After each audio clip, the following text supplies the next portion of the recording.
ഏത് കാര്യത്തിലും സൗഭാഗ്യമാണോ നിങ്ങൾ നിരന്തരം ഖുർആനുമായി ബന്ധപ്പെട്ടുകൊണ്ടിരിക്കണം. രണ്ടാമതായിട്ട് തിരുദൂതൻ പഠിപ്പിച്ചു, ഏത് കാര്യത്തിലും നിങ്ങൾക്ക് സൗഭാഗ്യം ഉണ്ടാകണമെങ്കിൽ മഹാനായ ഈസാ നബി റബ്ബിനോട് പറയുന്ന ഒരു വാക്കുണ്ട്. റബ്ബിന്റെ കൽപ്പന പ്രകാരം തന്റെ ജനതയോട് പറയുന്ന ഒരു വാക്ക്.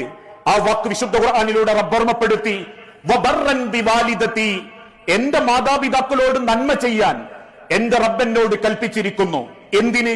വലം യജ്അൽനി ജബ്ബാറൻ ശഖിയ, ഒരിക്കലും ഞാൻ അങ്ങേയറ്റം നിർഭാഗ്യവാനായ ഒരു ക്രൂരനായി മാറാതിരിക്കാൻ റബ്ബ് എന്നോട് കൽപ്പിച്ചു, നിന്റെ മാതാപിതാക്കളോട് നീ ഏറ്റവും നല്ല സ്വഭാവത്തോടെ പെരുമാറണം. ഇവിടെ ഉലമാക്കൾ രേഖപ്പെടുത്തി, ഏത് കാര്യത്തിലും ഒരു സൗഭാഗ്യം, ഒരു ഐശ്വര്യം ഉണ്ടാവണേ, സ്വന്തം വാപ്പനെയും മനസ്സറിഞ്ഞ് സ്നേഹിക്കാൻ പറ്റണം. വബർറൻ ലിവാലിദതി, എന്റെ മാതാപിതാക്കളോട് ഞാൻ എത്ര മനോഹരമായി പെരുമാറുന്നുവോ ആ സ്വഭാവത്തിനനുസരിച്ച് റബ്ബന്റെ കാര്യത്തിൽ സൗഭാഗ്യം തരൂ. എന്റെ സമ്പത്തിൽ റബ്ബ് സൗഭാഗ്യം തരൂ. എന്റെ കുടുംബത്തിൽ പടച്ച റബ്ബ് സൗഭാഗ്യം തരൂ.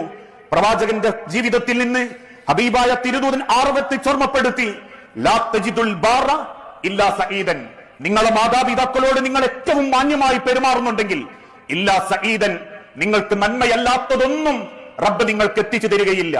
അവർ നിങ്ങളെ ഏത് നിലക്ക് ബുദ്ധിമുട്ടിക്കുന്നവരാണെങ്കിലും